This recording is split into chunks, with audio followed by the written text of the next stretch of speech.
Hey, everybody give Lobos a big round of applause for jumping on. She didn't know she was gonna be here, but she is. She's a little bit shy. She's a little bit embarrassed, Oh, just like I've been my entire life. So Lobos, oh, kudos to you just for that actually chanting. showing up. That chanting made me feel so special. Aw. It did, right? I told you, like, and it wasn't just me. The whole, like, around North America and everywhere Aw. else watching, people like Lobos. I hope you could feel the vibration. It was insane. There was like I people all, love it. It's those little things that make you feel so special when you've gone through so much in your life, that the yeah, little things are the most meaningful things, you know? Aw, that's so absolutely. aw. Absolutely. I am really proud of you. No matter what we get from this discussion, whether you get what you're looking for or not, I'm proud of you for being brave enough to show up, because like I said to you before, you are leading the way for so many other people who may be thinking, I was not that brave to be vulnerable, but she jumped in so quick. I'm going to do just what she did the next time. I'm going to step into being brave. I'm going to be stepping into being vulnerable. So I want to appreciate you for doing that. Is Lobos your actual name, or is it like, because I know Instagram, like people put their It's names my different last stuff. name. It's Via Lobo, so it's Village of Wolves. Via. Oh, wow. Yeah, Via. Via. Oh, wow. Is that VIA? Is that how you say it? Yes, Via. Villa. Oh, Via. Yes. Wow. Yes. That's amazing. That's a really cool Oh, name. my girlfriend's on here. Hey, baby. The Unicorn Empress. What? Hey, baby, Unicorn Empress. We're so happy you're here, girl. I Oh, hope so you I hope you saw the chance, but um okay, so let's take this chance to dive into what you were talking about. So why don't you give me just a little bit of context, obviously because for the sake of time and everybody on here, just a little bit of context about what it is you're dealing with your mom and where you're feeling this barrier. okay. So it all stems from I'm from a third world country. I'm from Central America. I didn't know my mom. She moved here to the States before I was 7. I moved here when I was 7. I re-met my mother. I didn't have a bond with her. Um, she was very happy with the man she was with at the time, which happens to be my younger sister's father. So Okay. a man made her really happy, but she was not happy, whatever. He left her, and after he left her, she became bitter, and she took her frustration, her anger, and everything on me and my older brother, but mostly me. And I was Mm, 13, 14. But since I didn't know my mom from such a young age, I didn't connect with her. I didn't know her. I mm. didn't know who she was. I didn't know how she functioned. So I think bonding is such an important essence of life, a connection. And it doesn't matter. It could be my mom, which I'm having the problem with. Absolutely. So I have a question for you. You said you didn't know your mom. Is that because like you didn't spend the first 7 years with her, or You know, how did she you moved to the States. She left me when I was like 3. with your previous dad? No, Sorry, with with your my grandma, with my family, my oh, grandmother, my uncle, my aunt. So like back home, your whole right, right, right. family takes care of you. Yeah, I'm Indian. I know what that's like. Right. So, Yeah. So like, the village takes right. care of you. So you felt obviously like this huge disconnect from your mom who left you. Was your dad involved, Never or met did you? him. I never met my No. father. So I basically grew up with Mhm. my grandmother, my aunts, and my cousins, but I don't really have a recollection of them because I was so young. Right. Right. So when I came to New York, I just met a beautiful woman who was my mom, but I didn't Mm, really know how to bond with her, and I just didn't feel it. right. So through the years, everything was wonderful. She was so happy. She was so beautiful. Everything about her was amazing. And then, when I was like 13, 14, everything just started going downhill, and I just got mistreated so horrible. Mm, Like you said with your mom, and I used to get beat up for no reason. I had so many responsibilities. I had to wash the dishes, go to work, clean the house. So I was an adult at mm, such a young age. And then my 2 sisters were born, so I was responsible for them. So I didn't have a childhood, so I had to take care of them. And I kind of, yeah. obviously, as a young kid, you don't know how to be a parent, right? Yeah, So, absolutely. And the problem is so many of us have had to become parents before we needed to. you Right. know, because of the lack of parenting that our parents were supposed to provide in some Right. way. So since I didn't have a father, and I feel like I barely had a mom to Mhm. who suppressed her love, maybe, or just Mhm. didn't know how to show me that, I felt very invalidated. I felt very Yeah. unloved. I felt very unworthy. I felt like I didn't belong anywhere because I didn't know who I was, you know? Yeah, absolutely. I have a question for you. So in those years between when things were really good, so between I think 7 and 13, Yeah. how did you connect with your mom in that time? Did you I connect think with that her at all, or were you just coexisting? we just coexisted, but she was happy. So there wasn't really much trauma. She was happy with because a man gave her that. Mm, And the man provided security for her coming from right. a third world country. So he took care of her. We used to have the Mm, best parties in the world. We used to celebrate birthdays. We used to have parties, I mean, every weekend. And then all right. of that disappeared. And then all I saw was an angry woman who would scream and yell and everything and all that, and then take her wrath on me. Yeah. So Can I ask you a really challenging question? Would you be open to something that could be very challenging? I am open for anything because I'm ready to release Okay. everything. Go ahead. Okay. I want to ask you, what's been your relationship dynamic with men in your life? The relationship, the dynamic in men is that I've always been the stronger one. I've always Okay. been the kind of like the alpha person. Because More like, I've always, but I feel like I've always chosen the wrong ones. so have you chosen men inevitably who've either left or you've asked to leave? No, I've always left them because Okay. So you've left they've never really leveled up to what be, you need, yeah, I can't say right? any of them. Right. So there's two things that I just want to like address here because I sensed that, you know, I wanted to get more of a confirmation from you around like what really was the pattern. But this is a good example for a lot of us watching. So let's address point number one, which is your connection with your mother, right? Hmm. Now, what is the dynamic now that you have with your mother? Oh, I just got into an argument with her last week where I was gloomy and Mm, doomy for 4 days, and it really affects me so much, but I tolerate it. I tolerate it because I want to be part of her life. So I mhm. tolerate her ignorance, Right. cut, And her wounds in and some way. her wounds. But I have tried my hardest to understand where she's coming from, and I'm trying to understand that she wasn't loved because it's all Mm, a reflection of what she faced. yeah. Right? But Yeah. and like trust me, I've been dealing with this my whole entire life. But I now can imagine. I'm older now and it's affecting me Yeah. even more. No. Via, can I say something to you that might like it will really validate some thoughts, but also may blow your mind a little bit? Yeah. You cannot understand your mother and what she's been through and where she's from without you fully understanding yourself and what you've been through and where you're from.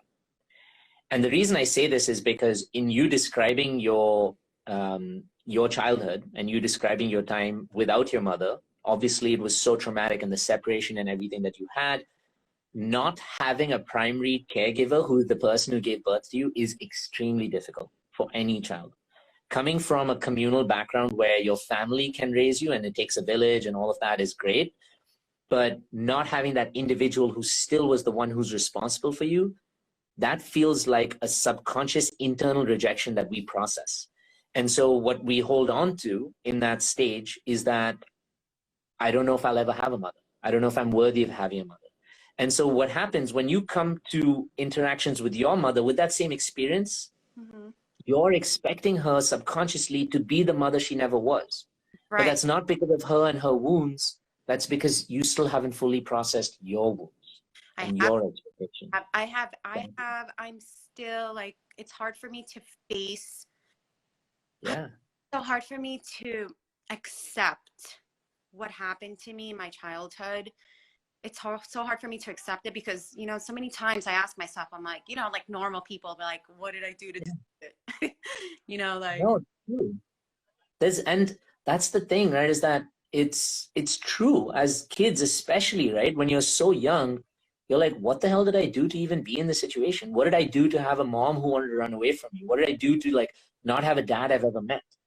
And exactly. So you feel lost. You feel exactly. lost. You have no identity of like strong masculinity or strong femininity that Right. can show you what you need to be. Which Right. is why in your relationships, you've seen your mom who hasn't had a strong masculine dynamic. I was going to come to this point second. But because you've seen her without a strong masculine dynamic and you haven't had one yourself, you've stepped into that masculine dynamic yourself, which is why in those 100%. relationships, you've had to be the man that your mom could not have and the dad you did not have. Right. And that's so tough because that takes away from who you really can be. Right. That takes away from who you want to be. Like, I want to be vulnerable. I want to be vulnerable. I want to feel like I want my, you know, I've been trying to learn a lot about my masculine and my feminine energies, and I definitely carry a lot of masculine energy because I have to. But at the same time, when I'm in a relationship, I feel like they don't feed my feminine energy because. Of course. And that's also not just because of them, but that's because you've attracted them.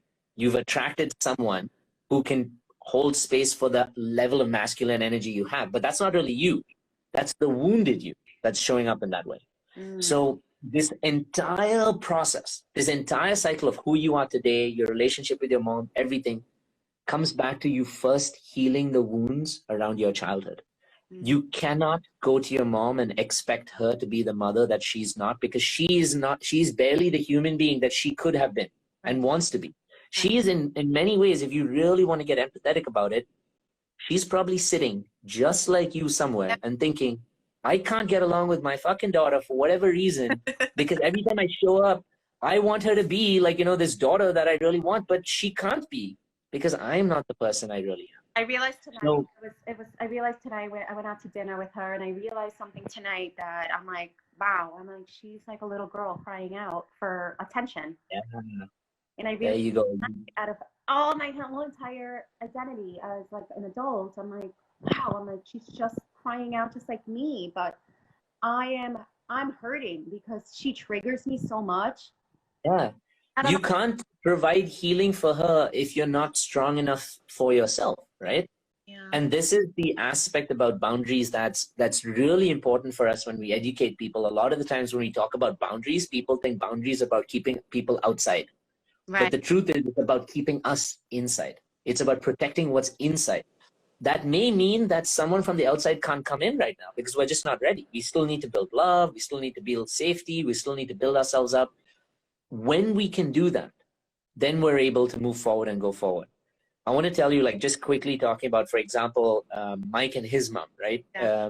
You know, I know Mike has shared this before, so I'm going to share only the details that I think I should share. But I know there were times that he and his mom had triggering moments in relationships, but he didn't focus on healing his mom.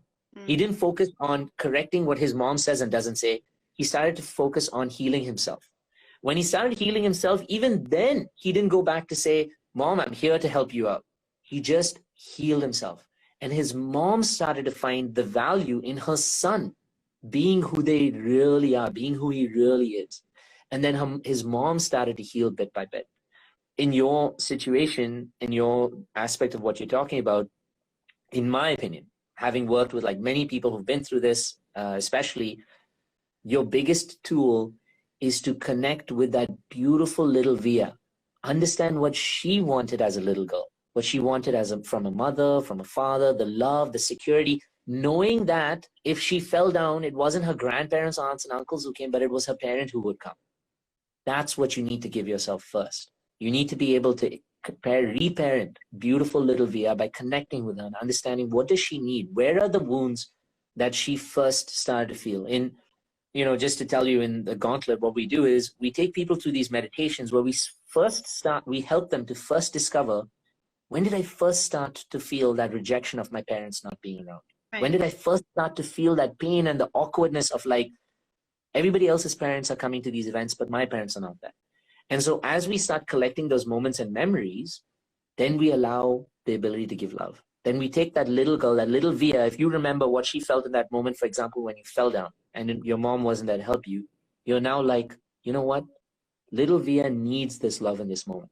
And so you start to, just through the process of visualizing, you start to imagine yourself picking up this beautiful little girl. And you can do it by having little pictures of yourself, little childhood pictures around the house that helps you connect with it. You can do it by like just connecting with what the memories were in that moment. And you start to like hug yourself as if you were hugging that little girl. This sounds so like utopian, possibly, I know, but the magic of this is that it heals from the inside out. I'm willing. It doesn't.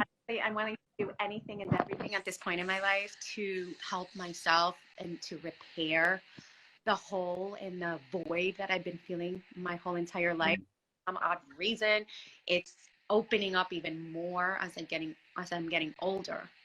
Yeah, because as you're getting older, what happens is the ego in a way starts to get weaker. So you're starting to see the truth even more. You're starting to see the wounds that are existing and that they're hurting you.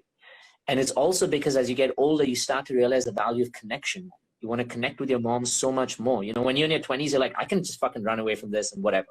Exactly. But as you get older, and then when you want to have your own kids and you want them to deal with their grandmom and all of that, like this whole thing comes together and you want to focus on the healing of that connection. So like I said to you, I think the biggest aspect is actually not what exists between your mom and you. It's what exists between you and yourself, your little child, where your mom was not present. That's what's important. You need to start to really reparent your own little child. And I swear to you, I mean, I've done this for myself. I've done this for so many people around. I did it for my own mom like 2 weeks ago, which was so weird at the start, but could provide so much healing. But it's because I had done enough healing to be ready, and she had done enough healing to be ready. We didn't just instantly wake up and say, let's do it. But it's your responsibility to work on your healing with yourself. That's the best way you can open the doors for her to come back to you with a more fulfilled relationship. To just look at my inner child and talk to her and yeah, it's yes, but there's a lot around it. You need to first start to, like, through different meditation techniques, or if you have any methods of your own, you actually need to go back to discover when were the first moments I started to feel, you know, that my parents were not around. When are the first moments I started to feel invalidated? I started to feel rejected. I started to feel abandoned. That's the biggest one. Because I felt lost. I felt like I had no anchor. I felt like I had no beginning. That's, yeah. I think that's like the worst thing anybody could feel, is not have an identity and not know where you came from. It's horrible. And the other thing about Latin cultures, or like collectivist cultures, which we also belong to, the amazing part is that you have community to support you. But the difficult part is that your identity also starts to become what the community's identity is. Right. It no longer is your own. So your granddad will tell you to do something, your aunt will tell you to do something, and out of respect, you feel like you have to be or do or act a certain way. And that further takes away the identity of this wounded child who's like begging for a real identity from her parents, you know? So I can tell you that if you really want to pursue something like this, like we do this in the Gauntlet, if you're really interested about it, you can reach out to me and I'd be happy to, like, you know, find a way to provide space for you in the program to be able to like go through this in the program starting in April. Even if you just want more information, I'd be more than happy to put you in touch with a member of our team who can even talk to you about it in detail. You know, like right now we're trying to just do quick conversations so that everybody on the call can really, like, you know, manage and talk about the meat of this. But if you really want to talk about more of this and you want to know more for yourself and for your own healing, I think it's a really good opportunity for you just to even have a conversation with someone and hear more about what it is really that happens in here. Yeah. So, and the one thing I want to leave you with is I actually had this conversation today, which is I had to speak to someone out of their own like insecurities of for lack of a better word, investing in themselves. Society has programmed us so much to think that the things we need to invest in are the material things we see around us, the things that become coping mechanisms. So oftentimes it's like material, clothes, wealth, cars, alcohol, anything else that numbs the pain that we're really going through. And those things are very tangential for us to see what the value is and what's not, right? But no one in school tells us that we are valuable. Has anyone, like, I mean, I'm not sure about you, but no one in my school has ever in my growing up time said to me, you are valuable. Don't let someone tell you to be something you're not. In fact, it was the opposite. They were like, you should do this, you should do that, you know? So it's so important for us to really realize how much our healing is worth. And sometimes I feel like there's nothing on the planet that can define how much it really is worth. It's phenomenal. That sense of peace, it's magical, That's you know? all I chase is peace. All I want in my life is peace of mind. That's all I want. So, you know, from me to you, if, you know, whether it is with a gauntlet or not, or wherever you do it, I really am sending you so much like of my own love and just wishes for you to really achieve that peace and attain that peace, however you find it. You have such a beautiful energy to you. You have such a good soul. I can sense it just by talking to you. And I think more than anything that you deserve this. You deserve the peace. You deserve the love for yourself, you know, and not just for your mom and your relationship with your mom, but your relationship with yourself, really. So much. So, Yeah. absolutely. Oh. I'm sending you. Sorry, what was that? It made me feel so great. Thank you so much. Absolutely. I'm so happy that I could step in to, like, you know, just provide you with a little bit of like comfort, peace, and also just a direction maybe for you, you know, as to like, okay, this is what I need to focus on in my life a little bit more. So, absolutely. So, I'm sending you a lot of like love. And if anybody, like, if you're on here, just, you know, shoot via a little bit of like a happy thanks for her being so vulnerable, for her being like stepping up here and sharing what she's really going through. And like, you know, wow, there's so many chats. I actually didn't see any of this, but please send your like little love and comfort to her, to thank her for like being brave, because she's bringing up a lot of the wounds that like most of us are fighting, and like, you know, fighting and hurting from in some way. So thank you, Via, for being here. Thank you. You're amazing. Thank you, everyone. So sweet. Thank you for being here and giving like so much love and light to so many people.